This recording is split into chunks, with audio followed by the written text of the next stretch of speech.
New details today on the incident that left Senator Rand Paul with 6 broken ribs. This might be one of my favorite stories.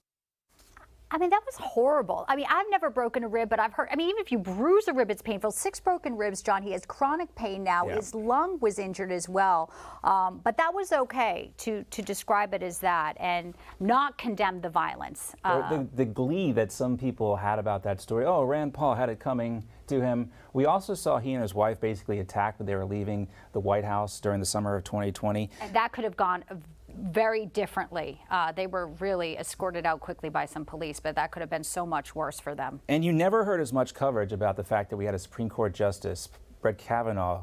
There was an assassination attempt on his life this past summer, and that came after Chuck Schumer said, and I quote here, "I want to tell you, Gorsuch, and I want to tell you, Kavanaugh, you have released the whirlwind, and you will, quote unquote, pay the price. You won't know what hit you if you go forward with these awful decisions." And so, you know, the desire by some on the left to make this attack on Paul Pelosi, which was terrible, no violence is ever acceptable when it comes to politics, and we don't know the motivations of this guy here, but the attempt to tie it so quickly, it's so desperate, so thirsty, and so I think and again, you know, he seems like he is a progressive San Francisco nudist activist, doesn't line up with a MAGA supporter, too. Right. So a lot of people are calling into question why the media was so thirsty to jump on that. All right, let's welcome in now Cory Mills. He's a Republican nominee for the 7th Congressional District in Florida. Cory, always great to see you. Great to see you, John. Thanks. You know, I mean, there's a lot, obviously, we can talk about here, but, you know, we talked about the attack on Congressman Lee Zeldin. We see this horrible incident on Paul Pelosi in San Francisco. You're running for office now.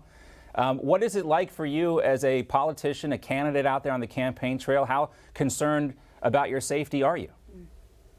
Well, I'll tell you, it is very interesting. I mean, you do get stalkers who are going out. My wife has had attempted harassment, intimidation utilized against her by the left and some on the other side.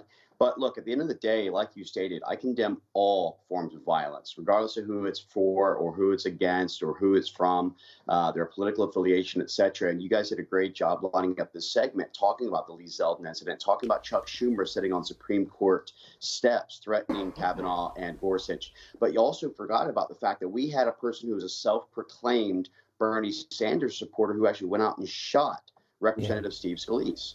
And so, you know, there's a ton of this where we're not trying to flip this around and saying, oh, well, it's all the left's fault. We didn't talk about, you know, during the 2020, you know, riots, when you had Cory Booker saying you should get in the face of all politicians, where you had Nancy Pelosi herself, who actually said, I'm not sure why we don't see more widespread rioting, where you had Maxine Waters, who was saying, get in their faces, make sure they know you're there. You know, this is the actual type of encouragement of violence, but yet they always want to try and portray themselves as the victim. All true examples. No, we tried to synthesize it to some of the most pertinent and recent, but it did come up as we discussed this, because you're right, Cory, it always is sort of framed the way there's a radical person on the right. And again, we heard Pelosi just a few weeks ago when that video was released from January 6th that she would punch Donald Trump in the face. So, you know, right the criticism is always, well, Republicans should take down their ads that call Nancy Pelosi out by name because that's the reason why this person went after her. But of course not, because, you know, we just referenced the fact that Chuck Schumer, a sitting senator,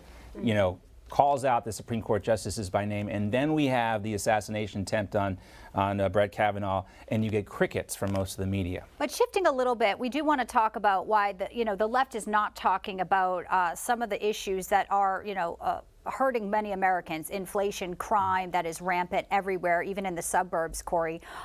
Shifting their messaging to things like Medicare. As we head into the final days here, the final stretch, what do you think about them still trying to ignore what is so blatantly obvious of what is hurting the American public? Well, of course, they're going to ignore the thing that they're actually personally responsible for. They're not going to admit to the fact that we've got records not just on inflation, but on record high gas pricing, that we're now in a crisis for a potential diesel fuel shortage, that we had over 233,000 people, the highest ever, come across our borders in the month of September, with 2.3 million other people who've come through, 98 suspected terrorists who've come through our open borders.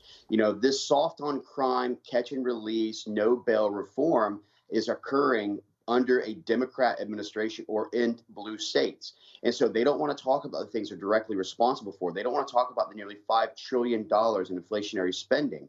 They want to try and divert that to things like abortion, which didn't stick. So now they're trying to tie it into the J6. That didn't stick.